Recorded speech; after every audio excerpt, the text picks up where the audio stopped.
পশ্চিমের গাড়িটা পড়ছে, পশ্চিমের গাড়িটা দেখিয়া পূবের গাড়িটা যে পড়ছে এটা কিন্তু এইটার বয়ে হেডাই না নামায়া দিছে, একটারে দেখবার গিয়া আর একটা নামায়া দিছে।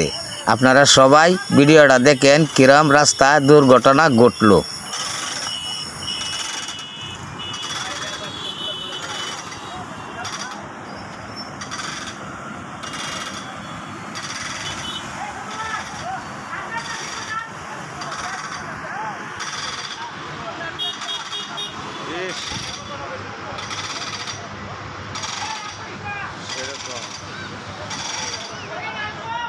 এই যে দেখে কেরেক দিয়ে টানতেছে, টান্না তুলতেছে, এটারে উড়াইছে।